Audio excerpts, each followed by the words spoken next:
Alright people, we are about to start a new series. Like, share and subscribe. We start the new manhwa with some warrior, I guess, smiling in the face of death. There are all these other warriors in the middle of getting destroyed, but they finally made it this far. And now they just need to defeat this super powerful enemy who is shooting lasers at them. One of the laser hits this warrior, and he knows he is fucked, because he just got the ace treatment and became a donut. This donut now falls to his knees, and then falls on the ground. This warrior knows he got hit with a fatal blow. Warrior is dying and thinks that in the end, he's going to die without having been able to do anything. Well, that's pretty much how we are all going to die. Now this nearly dead warrior looks at something, and he is looking at this archenemy of mankind, the Liquidator. Seriously, that's the name? Okay, now we are told that one day an unknown threat appeared and destroyed an entire continent. Man, this is reminding me very much of Demon Rush manga by YouTuber Mastar, but awesome design, weird name though. And the group created to protect the mankind from this awesome angel-looking guy included a man who survived a giant meteorite without a scratch. He was the world-protecting shield, named Brian Miller. Group also included a thick great sage said to have power equal to an entire division. She was called Bella Albright, loved the name Bella. A divine archer named Jacob Bloomfield, who took down a dragon in a single shot. There was also the sword Saint Amy White, the strongest swordswoman to ever come into existence, and all of these super strong warriors are now fighting this liquidator. And then there is our donut and other warriors, the so-called support unit. In reality they are just sacrificial pawns, and this foot soldier is Gray Lee, just Gray is alright, and this donut thinks that these other warriors are really strong. Now we are told that these awesome warriors are the graduates of the World Union Academy. They are really good at fighting this liquidator, but Gray, probably our MC, had no idea the difference between them would be so large. Now these warriors attack all together, and this liquid maker is hit. Our donut MC clenches his fist thinking that it doesn't matter whether this support unit is there or not. Amy is going full throttle, but our donut is getting angry and crying thinking that they trained so hard, yet they are just going to die. We switch to this juice maker, getting hit by Amy, and this being his hit, Liquidator is impressed, and asks if this means he should stop, but nope, this bitch charges a bigger attack, and swings around these massive lasers. The laser cuts Amy and every other warrior. This juice maker grinded them all, and such a cool panel. Even Gray is like, damn dude. Liquidator stopped playing around and showed his real power. MC can't believe that thing took them out in a single blow. He was only playing with them. MC now knows that there is absolutely no way they can win this. Our donut has no more blood left, but this MC is still not dying, and he notices that it has been a long time since he was pierced, so he looks at all the blood and wonders why the fuck is he still alive. More importantly, how all this blood is dripping down, and with one more blood drop it looks like someone or something found MC. Some voices like, come forth, you who wield great power. MC is completely shocked to hear this, and bam! He is resurrected in some weird place. Gray wonders if this is afterlife, but it looks a bit barren. Now he looks to the side and asks this Elden Ring looking boss, who the fuck are you? Man, this dude looks awesome. Now like some oracle he tells MC that he has not perished, and his wounds have already been healed. MC remembers that he bled out and asks if this being healed him. Being tells him that it was not him, but it was MC's own power. MC wonders what power is this being talking about.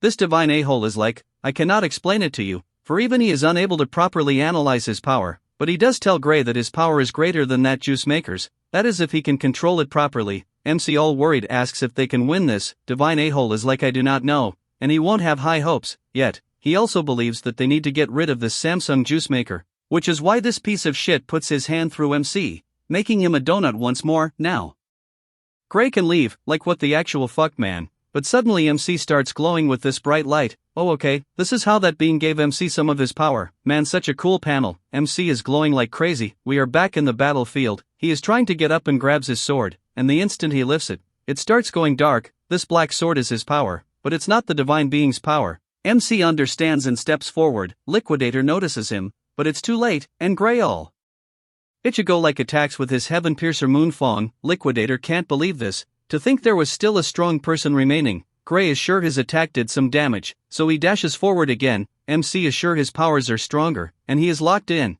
but the Liquidator is like, do not underestimate me, and he hits MC with some sort of light beam. Gray is like, what just happened? And his whole upper body and the surroundings are completely destroyed. This destroyer commends MC for forcing him to use his full power. But suddenly this juice maker senses danger. Someone very strong is staring at him. All scared he turns around to see, and we see someone cloaked in darkness and holding the demon slayer from Black Clover. Oh man, this looks so cool. The sword, the aura. Juice maker is like, what the fuck, and quickly puts up his shield, and asks if MC is even human. Gray is looking so damn cool here. And so he attacks with his massive demonic sword and shield clash.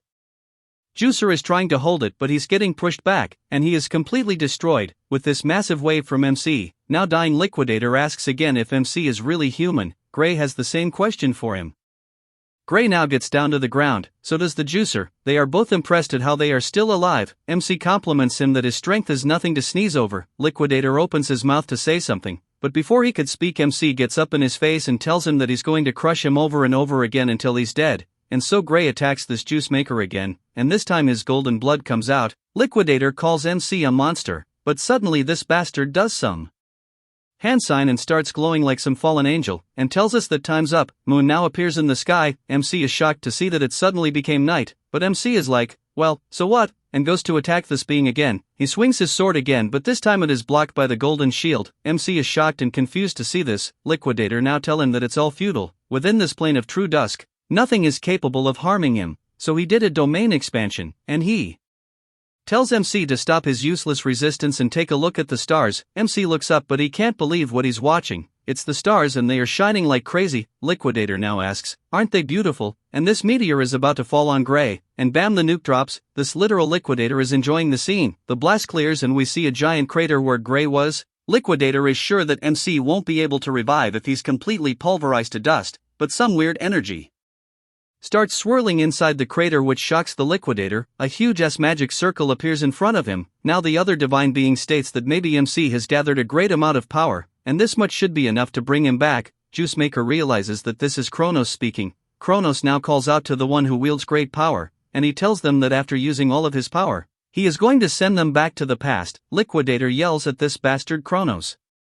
Kronos tells MC that this is all he can do for him. This cosmic clock now starts counting backwards, and as it reaches 1, Kronos entrusts the fate of this world to Gray, and with that MC wakes up back in time. Gray wakes up and wonders where the fuck is he? What is this? Like some 4K panel, this looks so gorgeous. Now with the wind blowing, MC realizes that this is his hometown, the Renadu village. But according to MC it shouldn't be here, because it was destroyed 15 years ago. MC now remembers that Kronos sent him back to the past. MC can't believe it actually happened, but suddenly he feels this blinding pain in his arm, and he remembers that around this time he was being picked on by elders and others. Gray can't let himself be beaten by guys like them, but MC remembers that these bullies were very strong, so there's no way he can beat them. Gray now closes his eyes and wonders if defeating the Liquidator was just a dream. Gray now gets up and starts walking, thinking that he doesn't want to get hurt, so he'll deal with the bullies once he's a bit stronger. But speak of the devil, and he appears. Standing in front of MC is this guy named Belder. He and his other Slytherin members were looking for MC, and Gray sure made them go through a lot of trouble. Now this bastard throws MC a sword and tells him to pick it up. Gray is all confused looking at the sword. Belder tells MC to stop acting dumb and invites him for a mock battle, but Gray tells them that his injury hasn't fully healed yet. He thanks them for inviting him, but he cannot partake in this mock battle. Now all these bullies take out their blunt swords and tell MC no need to worry, it's safe. MC argues that even if it's blunt, it's still a piece of iron. If they hit someone with these in the wrong place it could hurt bad. Belder now slams his sword on the ground and tells Gray to shut the fuck up and fight already. Looking menacing AF, Belder tells MC that he has no right to say no. If he doesn't like the swords, then he can fight without a weapon, and he charges at Gray. MC is scared to see that this guy wants to just beat up an unarmed opponent. What happened to this being a mock battle? He wonders. Now Gray tells us about his injury, that before he was sent back a military doctor told him that the reason why his swordsmanship wasn't improving was because of the injury he sustained as a child. MC remembers that this is how his life as a loser began. Belder now attacks MC, but Gray easily dodges the attack. Even he himself is shocked at what he just did. MC has no idea where are the strikes. They are not hitting him. Belder keeps swinging but MC is easily dodging them. He wonders if Belder's attacks were always this slow. Dude has become Neo from Matrix. Gray is dancing around this bastard. Not a single strike is hitting him. MC knows something is different. Belder is getting angry at this dancing MC. Another attack is coming for Gray. Gray easily evades it and realizes that he is the one getting faster. Other bullies are watching MC, but he looks like someone completely different. MC knows he doesn't have the body like before, but he is still going to pick the sword because he still got the memories of the battles he fought. Belder is about to swing again, but MC parries the attack and knocks back the sword. MC is amazed that just the parry was enough to throw Belder off his feet. Now he wonders if it's okay for him fight this amateur, but he decides that this bastard is not someone who deserves his pity. It's these pieces of trash who tormented him because he couldn't fight. Gray readies to attack, and because he is stronger now, he knocks the sword out of Belder's hand. Belder can't believe what just happened. MC is sure this bastard is worse than an amateur, because they haven't been trained on how to receive a blow from a sword. MC steps forward and tells him that there's no need to worry, because these guys just taught him that as long as the blade's been dulled, it's totally safe to beat someone with it. Gray swings his sword and cuts Belder. Blood erupts from his shoulder. Noticing this, everyone screams and Belder drops to his knees, now looking like Lady from Devil May Cry. MC wonders, wasn't the blade blunted? Gray checks the sword and it's completely blunt. If this was sharp, he might have really killed Belder. MC now gives Belder a death stare and hits him on his mouth and nose with the blunt side of the sword. Belder is thrown back and he loses some teeth, now standing all bad boy like MC. Asks why is Belder screaming so much. The one who told him that a blunt sword is safe was him, no? Belder is scared shitless of this monster, so he yells at his thugs and tells them to beat MC. Bullies fear this MC who suddenly got stronger, so they decide to jump him together from behind. Now all three of them start moving around Gray. MC, all menacing, asks if these guys want another round. Everyone charges at MC to kill him, but our boy is just aura farming. He was going to overlook this, but all we hear now are screams, and now we see all these bullies with bruises the size of golf balls. Gray now stands over these bullies, remembering how he used to be scared of these guys. MC now asks if these guys are from the Seria Swordsmanship Dojo. They are kind of. These bastards thought they got really strong, so they haven't been going lately. MC wonders if this is what they mean by strong. He shouldn't expect much from this dojo, but regardless, it might have its uses. MC knows this dojo is by referral only, so he tells these bullies to introduce him to this dojo. Belder tells him to ask someone else. If their master found out he lost, he'll be very angry. MC swings his sword and states, then shall they continue what they were doing? And we see that Gray cut a leaf with that blunt sword. Seeing this, Belder quickly runs, leading the way and ready to introduce him to the dojo. Other bullies tell him to hold up and wait for them. Scene now shifts to this town or maybe village. Belder now asks why does MC want to go to this dojo? MC asks that the dojo has recommendation slot for the academy, right? And yes, Belder did hear something like this. And why Gray wants to go. One of the bullies states that Gray is already very strong without going to the academy. MC tells them that it would be nice if this was enough, but he knows that even the world's strongest lineup was no match for that juice maker, and even when Gray used that power, he couldn't even scratch him when he got serious. Gray has no idea how strong he has to become to be able to beat that thing, but he has some clues as what to do. Gray remembers that during his demonic form, he felt it for a second, but MC was able to control the dark power. MC remembers that what he focused on that moment was the swordsmanship taught to him by the Sword Saint. Gray now wonders that if he had spent more time training in the same conditions as the Sword Saint, then that battle's outcome might have been different. MC is sure that is why Kronos sent him back in time. Now we switch to some swordmaster, and as she understands that these bullies tried to pick on a civilian with what they learned at the dojo, and ended up getting their ass handed to them instead. This thick and awesome looking dojo instructor is Saria, and I love her. Awesome design. Belder now tells this thick master that they were just doing a mock battle, but master is like fuck that, and smacks him across the room. Master yells at him to stop making excuses. Every bully is scared of her, and she tells them that if they call beating up someone unarmed a mock battle, then that just now was also a mock battle, right?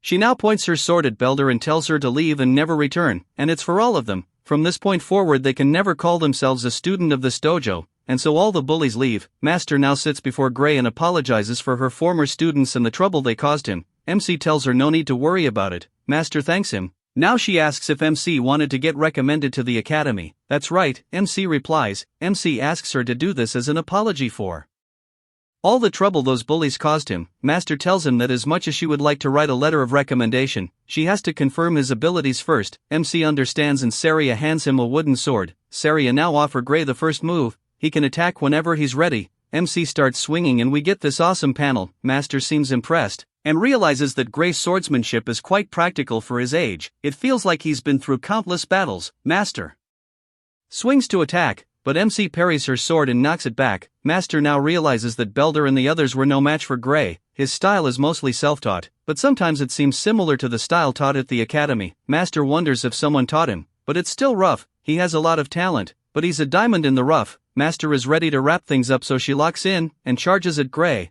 MC notices her and he is ready to counter the attack, and so they both do. Their max power swings at each other, and they keep going. These two sword masters are not stopping. Saria now finds it strange that Gray is not faltering. Why and how is he keeping up with her? Saria just wanted to test his skills, so she wonders why is she fighting with everything she got. and more importantly, why is she so afraid of this child? Oh man, Gray is looking so cool and terrifying. MC now swings with his demon aura, but Master is able to evade the attack. She had a bad feeling, but it was just a wild swing. MC now takes a second to breathe, but the Master found his weakness and she dashes into attack. She is ready to end this battle with this attack. She swings her sword but is shocked to see that her wooden sword has been cut. Like and subscribe for more.